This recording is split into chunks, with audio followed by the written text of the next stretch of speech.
Hi, Assalamu alaikum. I hope that you all are doing great. Today we are going to discuss the last topic of this chapter, that is judicial activism or judicial overreach. In other words, हम ऐसे भी कह सकते हैं functions and powers of the Supreme Court and High Court are simply judiciary through which they promote the public interest. Topic start करने से पहले मैं आपसे बोलूं कि जो जुडिशियल रिव्यू है वो थोड़ा बहुत मैंने पावर्स में भी पढ़ाया और एलाबरेटली मैंने उसको पहले ही पढ़ाया जब हमने एक्ट्स पढ़े, जब हमने राइट्स पढ़े। और जिस टाइम मैंने आपको ये पढ़ाया कि किस तरह से राइट टू प्रॉपर्टी को एबॉलिश किया गया, और जो उस टाइम हमने वो बेसिक डॉक्ट्राइन भी पढ़ी, basic structure of the constitution और बेसिक डॉक्ट्राइन जिसको हम सिंपली कहते हैं वो भी पढ़े। तो वो भी पढ़े अच्छे से, डिटेल्स में बड़ी डिस्कस अच्छे से किया। तो मुझे नहीं लग रहा है कि आज उस चीज़ को रिपीट करना है। तो जो आज का टॉपिक है, लास्ट टॉपिक है, that's judicial activism. Judicial activism समझने से पहले आप थोड़ा बहुत इस एक्टिविज्म पर थोड़ा बहुत फोकस कीजिए। जब ये क्लियर होगा तो पूरा क्वेश्चन क्लियर हो जाएगा। आप एक्टिविज्म किसको कहेंगे? आपने नाम सुना होगा, कोई आपका फेलो बीइंग या कोई आपका फ्रेंड कहता है कि मैं सोशल एक्टिविस्ट हूँ, कोई कहता है मैं पॉलिटिकल एक्टिविस्ट हूँ, या आप कभी न्यूज़ में सुनते हो कि किसी पॉलिटिकल एक्टिविस्ट को इंजोर किया गया, किसी को हार्म किया गया, या ऐसा भी कहा जाता है कि पॉलिटिकल एक्टिविस्ट को बंद किया गया। जब 370 आर्टिकल जब रिमूव किया गया, उसके बाद उससे पहले बहुत सारे पॉलिटिकल एक्टिविस्ट्स को बंद रखा गया, एवं कि सोशल एक्टिविस्ट्स को भी बंद रखा गया।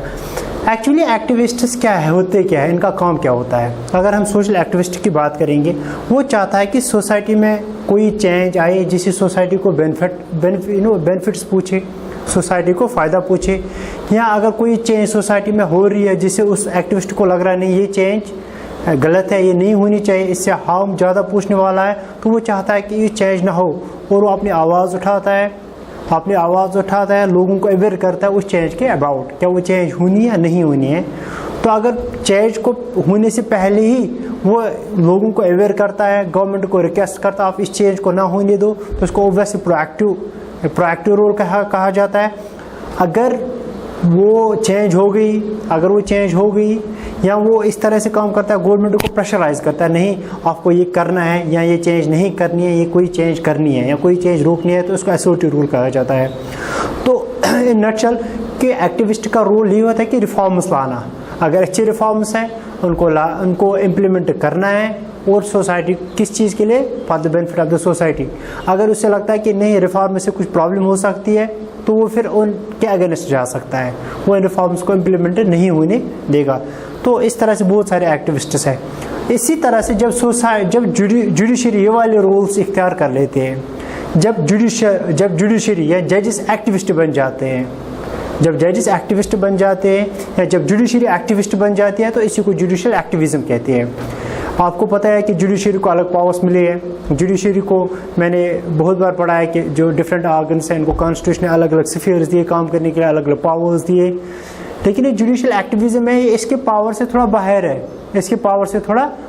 है। जो कॉन्स्टिट्यूशन ने पावर्स दिए थे, तो डायरेक्टली उसने जुडिशरी के पास ये पावर्स नहीं दिए, लेकिन इनडायरेक्टली जुडिशरी के पास ऐसे पावर्स, ऐसे कुछ प्रोविजन है वहाँ पे, जैसे आर्टिकल 142, कुछ ऐसे आर्टिकल्स हैं जिनके थ्रू जुडिशरी एब्सोल्युटली ना बहुत सारे एक्स्ट्रा ऑर्डिनरी पावर्स यूज कर सकता है। तो उन्हीं पावर्स में से उन्हीं पावर्स को यूटिलाइज करके ये वाला फंक्शन भी वो कभी कर लेता है। वो एक एक्टिविस्ट बन जाता है, एक एक्टिविस्ट का रोल प्ले कर लेता है, और गवर्नमेंट को मजबूर करता है कोई काम करने के लिए। कभी कभी गवर्नमेंट को डायरेक्ट करता है, नहीं आप ये काम कर लो। समझ आ रही ना बात? कि या तो वो गवर्नमेंट को मजबूर कर रहा है कि नहीं आपको ये पॉलिसी करनी है, या ये पॉलिसी चेंज करनी है, या किसी जगह पर कोई काम करना है, या कभी कभी वो गवर्नमेंट को रोकता है, इवन कि डायरेक्टर भी करता है कि नहीं आप वो काम कर लो। वो काम जैसे अभी आपने वैक्सीन के दौरान देखा होगा, इवन कि जब डेथ्स हो रही थी उस टाइम मद्रास हाई कोर्ट, ज़्यादातर दिल्ली हाई कोर्ट न्यूज़ में रहा, मद्रास हाई कोर्ट न्यूज़ में रहा कि मद्रास हाई कोर्ट ने गवर्नमेंट को बहुत बार रिवोक किया कि नहीं आप ऑक्सीजन सिलेंडर्स हैं, ऑक्सीजन सप्लाई तमिलनाडु क्यों नहीं भेजते। इवन कि बाकी स्टेट्स की बात भी हो रही थी कि क्यों नहीं भेजते। एक बार ऐसा हुआ कि गवर्नमेंट ने बोला कि हम सारे ऑक्सीजन प्लांट से आपके हवाले कर देंगे, आप खुद ही डिस्ट्रीब्यूट कर लो, क्योंकि चैलेंजेस जो थे एग्जीक्यूटिव के सामने, जुडिशरी उन चैलेंज को इग्नोर कर रही थी कि एग्जीक्यूटिव चाहता था हर स्टेट को मिले, लोग जुडिशरी उस टाइम खाली तमिलनाडु का उन्होंने कंसिडरेशन में लिया था। तो काम एग्जीक्यूटिव का था डिस्ट्रीब्यूट करना, लेकिन छलांगी से हमारी जुडिशरी ने आप डिस्ट्रीब्यूट क्यों नहीं कर रहे हो। This is referred as activism, judicial activism. जब वो एक एक्टिविस्ट का रोल कर लेता है, जब वो एक as a pressure group act कर लेता है, गवर्नमेंट को प्रेशराइज करता है, गवर्नमेंट को कंपेल करता है, मजबूर करता है कुछ काम करने के लिए, and that is referred as judicial activism. और ये जुडिशियल आउटरीच क्या है? जुडिशियल आउटरीच जो मैंने यहाँ पर लिखा है, judicial outreach is the extreme form of the judicial activism. जब जुडिशियल एक्टिविज्म के किस रूप में चला जाता है, एक्सट्रीम फॉर्म में चला जाता है, तो तब उसको क्या कहते हैं? Judicial outreach. तो इसमें क्या होता है कि टोटली जो जुडिशरी है वो जो एग्जीक्यूटिव का डोमेन होगा, काम करने का एरिया है, या लेजिस्लेचर का जो रोल है काम करने के एरिया, उसी में घुस जाता है, एक सुपर लेजिस्लेचर बनने की कोशिश करता है। उस टाइम जुडिशरी एक सुपर लेजिस्लेचर बनने की, सुपर लेजिस्लेचर या सुपर एग्जीक्यूटिव बॉडी बनने की कोशिश कर रहा है। तो जब वो वाला रोल इख्तियार कर लेता है, एक एक्सट्रीम एक्टिविस्ट बन जाता है, तो उसको फिर जुडिशियल रीच कहा जाता है। I have written the things here, you can look at the board. जो जुडिशियल एक्टिविज्म है, इसको बहुत तरीकों से जुडिशियल एक्टिविज्म को can be defined in many ways. मैंने भी एक यहाँ पे एक इसकी डिफिनेशन यहाँ पे एक लिखी है, आप देख सकते हो। तो ये ज़रूरी नहीं कि आप यही याद रख लोगे ना, आप अपने तरीके से इसको डिफाइन कर सकते हो, लेकिन मुझे जो कन्वीनियंट लगा मैंने यहाँ पे लिखा है। पहले ये 1947 में यूएसए में ये वाला कंसेप्ट एमर्ज हुआ, तो उसके बाद 1970s में इंडिया में ये वाला कंसेप्ट इंट्रोड्यूस किया गया। इसकी पॉपुलैरिटी इंडिया में कब इसने पॉपुलैरिटी गेन की? 1970 और 70s में। जो डिफिनेशन मैंने यहाँ पे लिखी है, that's a judicial philosophy. It is a judicial philosophy which motivate जजेस to depart from an act of judicial precedents in favor of the progressive and new social policies. It is manifested when Supreme Court or High Court becomes an activist and compels the authority to act, and sometimes also directs the government policies and also administrators and also administration. हाँ, ये एक judicial philosophy है, ये एक judicial philosophy है which motivates judges to depart from the act, to depart from an act of the judicial precedents, जो जजेस को मोटिवेट कर लेती है, एक ग्राउंड प्रोवाइड कर लेती है कि जो लीगल प्रेसिडेंट्स आपके पास है, legal precedents means legal set examples, आप उनसे थोड़ा हटके काम कर लीजिए, आप उनसे अलग होके, आप उनसे थोड़ा अपार्ट होके काम कर लीजिए in favour of the progressive and new social policies. Progress and new social policies को सपोर्ट करने के लिए या उनको प्रमोट करने के लिए उस टाइम क्या करता है जुडिशरी, क्या कर लेते हैं, इन चीज़ों को सपोर्ट करने के लिए जो लीगल प्रेसिडेंट्स उसके सामने होते हैं वो उसको एक तरफ रखती है, वो उसको अलग साइड से रखती है और कुछ और कर लेता है। कुछ और मीन्स वो यहाँ पे एज एन एक्टिविस्ट काम कर लेता है और social and new social policies में progress and new social policies को प्रमोट करने के लिए, इम्प्लीमेंट करने के लिए गवर्नमेंट को मजबूर कर लेता है। इट इज मैनिफेस्टेड, इसका फॉर्म क्या है, जुडिशियल एक्टिविज्म का फॉर्म क्या है, किस तरह से इसको एक्सरसाइज किया जाता है। It is manifested when the supreme court और high court becomes an activist. अभी मैंने बोला ये कब एक्सरसाइज किया जाता है, जब सुप्रीम कोर्ट और हाई कोर्ट एक एक्टिविस्ट बन जाता है, एक एक्टिविस्ट बन जाता है एंड कंपेल्स द अथॉरिटी, और अथॉरिटी को मजबूर करता है to act and sometimes also to act, काम करने के लिए मजबूर करता है टू एक्ट। जैसे कि अभी मैं कोविड की बात कर रहा था, गवर्नमेंट को इसमें बहुत बार रिव्यू किया, डांटा कि आपने वैक्सीन क्यों भेजे, आपने ऑक्सीजन अवेलेबिलिटी क्यों नहीं है, ऑक्सीजन जी के दिल्ली कोर्ट ने भी गवर्नमेंट को बहुत बार ये बोला कि जो रिक्वायरमेंट थी कहाँ पर दिल्ली में उस टाइम जब कोविड केसेस ज़्यादा राइज हो रहे थे, डेथ्स ज़्यादा हो रही थी, या तो आप वो ऑक्सीजन मुहैया करवाओ other are face the contempt of the court. Face the contempt of the court means आप वो चार्जेस बाद या अदरवाइज वो चार्जेस आपके खिलाफ लगाए जाएंगे आपके खिलाफ जो किस में एंटरटेन किए जाते हैं अगर आप डिसओबीडियंस किस चीज़ के कर लेते हो, कोर्ट के ऑर्डर्स के कर लेते हो, तो गवर्नमेंट को मजबूर करता है कुछ ना कुछ करने पर। तो उस टाइम भी इस तो गवर्नमेंट को मजबूर किया ऑक्सीजन मुहैया करवाने में, कहाँ पे, दिल्ली में। इवन कि यहाँ मद्रास हाई कोर्ट ने बोला था इलेक्शन कमीशन के बारे में, उसको खिलाफ क्या करना चाहिए, उसके खिलाफ मर्डर केस रजिस्टर करना चाहिए, उसके खिलाफ मर्डर केस रजिस्टर करना चाहिए, क्योंकि अगर कोविड चल रहा था उसको इस तरह से भीड़, इस तरह से इलेक्शन कैंपेन से रैलीज अलाउ नहीं करनी थी। इवन कि इस टाइम जुडिशरी ये चीज़ें खुद ही कर लेती है, कोई वहाँ पे जाके कंप्लेंट नहीं करता। जैसे ऑक्सीजन के बारे में तो PILs तो बाद में फाइल भी किए गए थे, लेकिन जुडिशियल जब ये एक्टिविस्ट एक्ट काम कर लेता है, एज एन एक्टिविस्ट काम कर लेता है, तो उस टाइम क्या किया जाता है, तो उस टाइम भी जरूरी नहीं है कि किसी PIL या किसी और कंप्लेंट पे काम कर लेता है। It does the work at its own. जो जजेस हैं उनको खुद भी लगता है कि वो भी जजेस जो है, they are the human beings like us. वो भी घर जाके चैनल्स देखते हैं, न्यूज़ चैनल्स देखते हैं, वो भी न्यूज़पेपर पढ़ते हैं, वो भी बाकी सोशल प्लेटफॉर्म्स जो है, सोशल मीडिया उसको यूज़ कर लेते हैं, उनको इन्फॉर्मेशन मिल जाती है। कहीं उनको लगता है कि नहीं एग्जैक्ट यहाँ पे काम नहीं करता है, तो इसको इम्प्रूव करना है या यहाँ पे किसी पर्टिकुलर इशू को एड्रेस करना है, तो चलो मानते हैं कि उस पर्टिकुलर इशू को कोई कोर्ट में नहीं लिया, कहीं कोई नहीं ले गया या गवर्नमेंट ने भी उसको एड्रेस नहीं किया, तो जजेस खुद ही ये चीज़ें डिसाइड कर लेते हैं, चलो मैं ही गवर्नमेंट को मजबूर करता हूँ ये चीज़ करने के लिए। तो इसी को फिर एक्टिविस्ट कहते हैं और इसको एक्टिविज्म कहते हैं। And sometimes also direct the government policies and also the administration. कभी ये डायरेक्शंस भी देता है, ऑर्डर्स देता है कि गवर्नमेंट को आप ऐसा कर लो, आप ऐसा कर लो, या गवर्नमेंट पॉलिसीज़ के बारे में पूछता है, इवन कि एडमिनिस्ट्रेशन को भी या डायरेक्शंस देता है। एंड दिस इज व्हाट जिसको हम क्या कहते हैं, जुडिशियल एक्टिविज्म कहते हैं।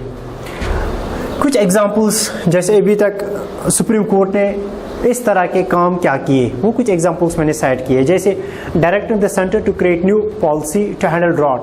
उन्होंने जो लास्ट ईयर गवर्नमेंट को ये गाइडलाइंस दी थी कि आप नई पॉलिसी बनाओ ड्रॉट को हैंडल करने के लिए। इवन कि किसका फंक्शन था, otherwise it was the function of the executive. लेकिन एग्जीक्यूटिव जब फेल हुआ, जब एग्जीक्यूटिव ने इस यहाँ पे लैक्स दिखाया, लूजलेस दिखाई, वो रिस्पॉन्स वो सीरियसनेस नहीं दिखाई, तो कोर्ट ने उसको मजबूर किया कि आप ये चीज़ें कर लो। Otherwise it was the work of the executive, it was the work of the but because of the lackadaisical approach of the executive, or we can say simply the loose approach or non-responsive approach of the executive, or non-seriousness of the executive to handle the issue, government was, judiciary was compelled to interfere and compel the executive or the government to frame the new policy to handle the drought।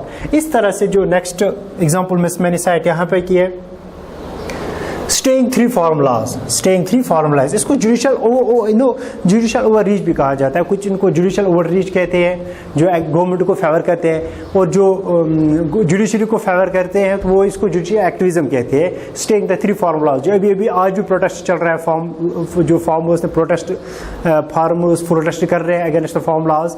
कुछ 3 laws, उनमें से 3 laws ऐसे हैं जिनको supreme court ने stay किया, रोक लगाई, और बहुत सारे लोग इसको हम जैसे बहुत सारे इसको जुडिशियल एक्टिविस्ट भी कहते हैं, जुडिशियल एक्टिविज्म भी कहते हैं, और बहुत सारे इसको जुडिशियल ओवररीच भी कहते हैं। वो यहाँ पर ओवररीच क्यों कहते हैं, यही कहा जाता है कि ये किसके डोमेन में घुस गया, किसके डोमेन में, लेजिस्लेचर के डोमेन में घुस गया, कि ये किसका काम था, लेजिस्लेचर का काम था, जुडिशरी का नहीं था, लेकिन फिर भी जुडिशरी इंटरफेयर कर रही है। और 1971 में कंपनसेशन टू एक्स-वाइफ, 1978 में सुप्रीम कोर्ट ने क्या कहा, 1978 में सुप्रीम कोर्ट ने कहा कि अगर कोई हस्बैंड दूसरी मैरिज कर लेता है, दूसरी वाइफ कर लेता है, दैट मीन्स उसने और एक मैरिज की, तो जो इसकी एक्स-वाइफ होगी, एक्स-वाइफ उसके पास राइट है कि वो उससे कंपनसेशन क्या कर ले, अवेल कर ले, वो उससे कंपनसेशन हासिल कर ले for her livelihood.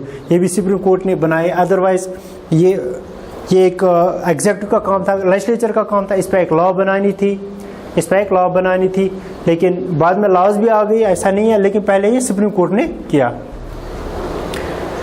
Magistrate before deciding the billable amount of a person should know the economic stats।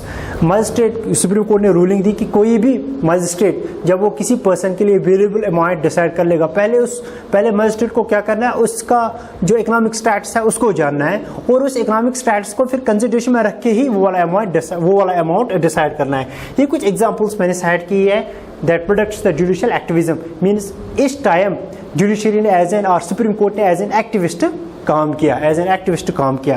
काज क्या है, क्यों ये जुडिशियल एक्टिविज्म चाहिए? ये जुडिशियल एक्टिविज्म मीन्स सिंपली हम कह सकते हैं कि कोर्ट को किस चीज़ ने मजबूर किया कि वो एज एक्टिविस्ट काम करे, अपना काम जिसको मिला था उसने उसको साइड पर रखा और एज एक्टिविस्ट बन गया। अगर आप लेटेस्ट रिपोर्ट्स पढ़ोगे, इतने सारे केसेस पेंडिंग है अभी कोर्ट्स में, इन मिलियंस हम कह सकते हैं जो केसेस पेंडिंग है अपर जुडिशरी से लेके हायर जुडिशरी से लेकर लोअर जुडिशरी तक जो केसेस पेंडिंग है, और वो चीज़ें वो नहीं करते, लेकिन अब वो एक्टिविस्ट बन गया। जो रोल उसको नहीं करना है या जो रोल उसको बीच बीच में करना था वो कंटिन्यूसली वो रोल कर रहा है। ये क्या, ऐसी क्या मजबूरी है, वो काजेस क्या है? एसिमेट्री ऑफ पावर तो मैंने पहले ही बोला कि जो प्रीवियस लेक्चर्स में मैंने बोला कि जो सेंट्रल गवर्नमेंट है इसकी 3 ऑर्गन्स हैं, एक है एग्जीक्यूटिव, लेजिस्लेचर एंड जुडिशरी। इनको पावर्स दिए गए, इनको क्या दिए गए? अलग अलग पावर्स दिए गए। लेकिन इनमें से अगर कोई स्ट्रांग है, कोई ऑर्गन स्ट्रांग है, वो जुडिशरी है। कौन है? जुडिशरी। वो एक स्ट्रांग ऑर्गन है, जुडिशरी, एग्जीक्यूटिव एंड लेजिस्लेचर। इनको अलग अलग पावर्स दिए गए और वो कॉन्स्टिट्यूशन इनको पावर्स दिए गए। इनके लिए फंक्शंस अलग अलग रखे। लेकिन इनमें से जो स्ट्रांग है, दैट इज द जुडिशरी। वो जुडिशियल ऑर्गन जो है वो स्ट्रांगेस्ट है। इनमें स्ट्रांग है, इन दोनों में। ये क्या कर सकता है? ये इनके ऑर्डर्स को रोक भी लगा सकता है, इनके ऑर्डर्स को चेंज करने को भी कह सकता है। जो इसका लॉ है ऑफ नो जुडिशरी, उसको भी चेंज कर सकता है, उसकी वैलिडिटी चेक कर सकता है, इससे ऑर्डर्स को चेक कर सकता है। इवन की ये इन ब्रांचेस ऑर्गन्स की प्रोसेस को स्टॉप कर सकता है। तो इसीलिए ये थोड़ा बहुत क्या है, इसके पास पावर ज़्यादा है। और इसी एसिमेट्री की वजह से कहते हैं ना वो गलत फ़ायदा उठाना, तो ये कभी कभी गलत फ़ायदा उठाता है। तो उसके पीछे भी रीज़न है, जस्टिस ही होता है। लेकिन हाँ, तो ये जस्टिस ही डिलीवर करता है, क्योंकि ये जब ये जस्टिस नहीं कर पा रहे हैं अपने एरियाज में, तो फिर ये एंट्री कर लेता है। लेकिन ऐसा भी कहते हैं ना कि हम ऐसा नहीं कर सकते, हम चोरी करके किसी का घर नहीं बसा सकते, वो भी गलत है। हाँ, अगर किसी को फ़ायदा हो रहा है कि उसको एट ए टाइम कि कुछ टाइम के लिए, तो उसकी ज़िंदगी उसकी जो लाइफ है वो बच जाती है, उसका जो इकोनॉमिक सिचुएशन उसकी वो इम्प्रूव हो जाती है। लेकिन आप किसी का हक चुराते हो, किसी की चोरी कर लेते हो, वो गलत बात है। हाँ, अगर ये यहाँ पर क्या कर लेता है, जस्टिस तो दिलवाता है लोगों को, लेकिन पावर जो है, जो कॉन्स्टिट्यूशन का लॉ है, जो रूल है, उसको क्या कर लेता है, उसको वायलेट कर लेता है। तो इस एसिमेट्री की वजह से क्या हो जाता है, एसिमेट्री की वजह से ये एक्टिविस्ट बन गया। और second is the lackadaisical approach of the other organs, lackadaisical approach of other organs। जब बाकी ऑर्गन्स जो है, जब वो अपना काम नहीं करते, जब वो अपना when they show lax functioning approach, loose functioning approach, तो वो नॉन रेस्पॉन्सिव बन जाते हैं। वो जब वो नॉन रेस्पॉन्सिव बन जाते हैं, दिस में result into corruption, delay, ineffective governance or inefficient government, etc. And these things create a vacuum in the governance। जब एग्जीक्यूटिव या लेजिस्लेचर जब वो रेस्पॉन्सिबल नहीं रहते, जब वो सीरियस नहीं रहते, जब वो नॉन रेस्पॉन्सिव रहते हैं, एक लूज तरीके का अप्रोच वो इख्तियार कर लेते हैं, तो इससे क्या हो सकता है, करप्शन बढ़ सकती है एडमिनिस्ट्रेशन में, इवन के डिलेज हो सकते हैं, गवर्नमेंट इनइफेक्टिव बन जाती है, इनएफिशिएंट गवर्नमेंट बन जाती है, और इसके होते हुए फिर एक एडमिनिस्ट्रेशन में या गवर्नेंस में एक वैक्यूम क्या क्रिएट हो जाता है। और उसी वैक्यूम को फिल करने के लिए फिर जुडिशरी इंटरफेयर कर लेती है, फिर जुडिशरी एंट्री कर लेता है। At most of the time judiciary does it, did it and also does it. तो ये भी एक कॉज बन जाता है, जिसके थ्रू वो क्या बन जाता है, फिर एक्टिविस्ट उसको बनना पड़ता है। और मोस्ट इम्पॉर्टेंट जो काज है that is the public interest litigation. इसको ये भी कहा जाता है, this is most important manifestation of the judicial activism. Most important manifestation, ये एक फॉर्म है, जुडिशियल एक्टिविज्म की एक फॉर्म है, और जुडिशियल एक्टिविज्म की वजह से ये कहाँ पर आ गया, ये भी सीन में आ गया। और ये पहले 1960 में यूएसए में इमर्ज हुआ, यूएसए में इमर्ज हुआ, फिर 80s में ये इसकी एंट्री कहाँ पे हो रही है पीआईएल की, ये कहाँ पे इमर्ज हुआ, इसका कंसेप्ट कहाँ पे इमर्ज हुआ, इंडिया में। और इसमें जिनके जो पायनियर्स इसके कंसेप्ट में कहा जाता माने जाते हैं, they are the justice Krishna, VK Krishna and NP Bhagwati. ये वो जस्टिस है, 2 जजेस है जिनको पायनियर माना जाता है इंडिया में इस कंसेप्ट को पॉपुलराइज करने में, पीआईएल के कंसेप्ट को पॉपुलराइज करने में। एंड ये पीआईएल जो है इसके डिफरेंट नेम्स है, जैसे इसको सोशल एक्शन लिटिगेशन भी कहा जाता है, इसको सोशल इंटरेस्ट लिटिगेशन भी कहा जाता है, इसको क्लास एक्शन लिटिगेशन भी कहा जाता है। और इस पीआईएल ने क्या किया, ऐसा क्या किया पीआईएल ने कि जो इसको क्या कहा जाता है most important manifestation of judicial activism, it actually change the लोक स्टैंडी। इसने लोक स्टैंडी चेंज किया। लोक स्टैंडी किसको कहते हैं, एक्चुअली पीआईएल से पहले मीन्स 80 से पहले इंडिया में क्या होता था, वही बंदा कोर्ट जा सकता था जिसके राइट्स इन्फ्रिज किए गए, जिसके राइट्स वायलेट किए गए होते। अगर किसी के राइट्स वायलेट होते हैं, किसी के राइट्स किसी ने वायलेट किए, तो वही बंदा कहाँ जा सकता था, कोर्ट में। उसके अलावा उसके बिना, that means without violation of the rights, any person could not move to court, वो कोर्ट नहीं जा सकता था, वो कोर्ट नहीं जा सकता था। लेकिन इसने उस लोक स्टैंडर्ड को चेंज ही किया, इसने इस लोक स्टैंडर्ड्स को चेंज ही किया। और इतना ही नहीं, इसने जुडिशरी को बहुत ही एक चीप प्रोसेस बनाई। इससे पहले कोर्ट में जाने से पहले उनके स्पेशल अगर आपको सुप्रीम कोर्ट में जाना होता है या जाना होता था तो आपके पास पहले आपका पॉकेट फुल होना चाहिए, फुल होना चाहिए था, आपके पास बहुत सारे पैसे होने चाहिए तो जाके आप कहाँ जा सकते थे, सुप्रीम कोर्ट जा सकते थे। जब आपके पास बहुत सारे पैसे होंगे तब इस संभावना था कि आप सुप्रीम कोर्ट तक पूछ सकते थे, क्योंकि कि जहाँ वहाँ पर अगर लॉयर्स आपके हायर करने होंगे तो वो एक कॉस्टली प्रोसेस है, बाकी सब चीज़ें एसोसिएटेड जो उसके साथ प्रोसेस वो कॉस्टली है। लेकिन इसने क्या किया, एक तो लोकल स्टैंडर्ड चेंज किया, अप्रोच करने का तरीका चेंज किया, और साथ साथ में उसने क्या किया, एक प्रोसेस को चीप बनाया। नाउ एनी पर्सन और an organisation can move to the court for the enforcement of the fundamental rights of any person or group of persons who themselves are not able to do that because of various reasons।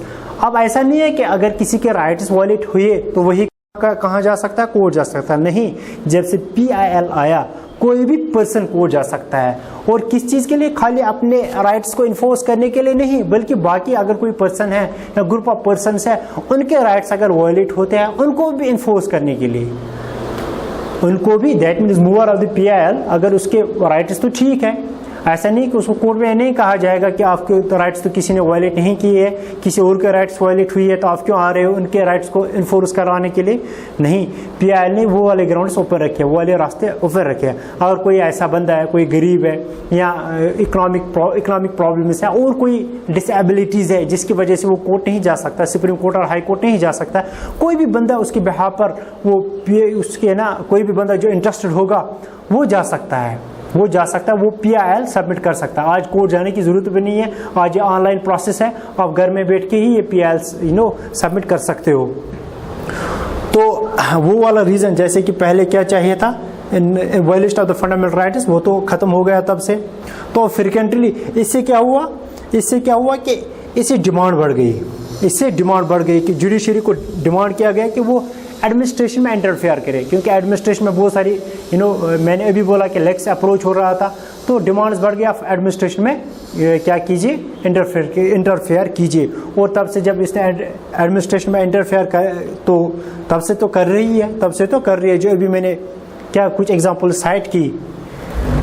अभी PIL ये एक important process है, अब इसको भी supreme court एक important legal instrument मानता है और इम्पॉर्टेंट प्रोसेस भी है। ये इम्पॉर्टेंट प्रोसेस क्यों है, एक इम्पॉर्टेंट लिटिगेशन क्यों है, इसका क्या फ़ायदा है? एक्चुअली मैंने यहाँ पर लिखा है कि इसकी इम्पॉर्टेंस क्या है। It maintains the rule of law, क्योंकि रूल ऑफ लॉ को मैंने पहले बोला, जो फर्स्ट एलिमेंट है इसका, एस्पेक्ट है इसका, दैट्स इक्वलिटी बिफोर लॉ।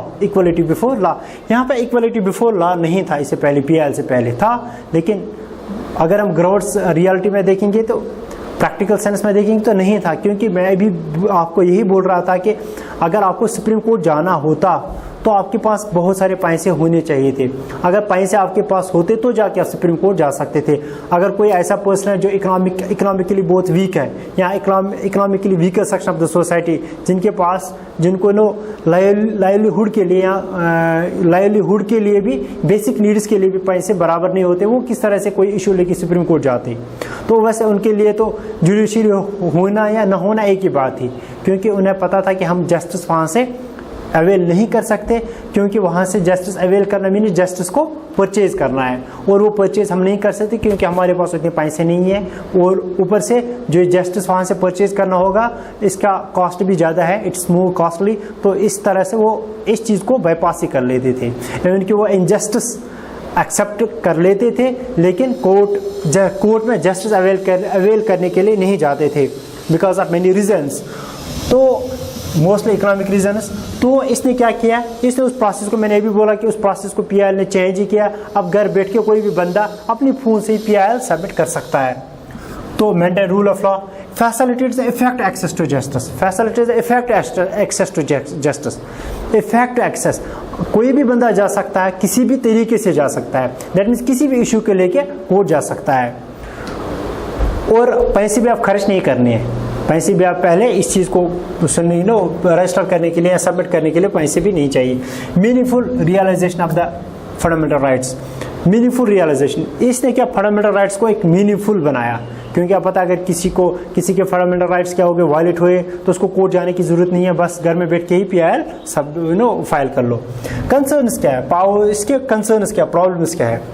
अगर हम देखते हैं कि PIL की वजह से जो सुप्रीम कोर्ट के इस जुडिशियल एक्टिविज्म से बहुत फ़ायदा मिला, बहुत अच्छे काम इन्होंने किए, क्लाइमेट चेंज लेके या बाकी जो मेजर इश्यूज थे इसने इंटरफेयर किया, और गवर्नमेंट को इसने मजबूर किया वो एक एक्टिव रोल प्ले करे।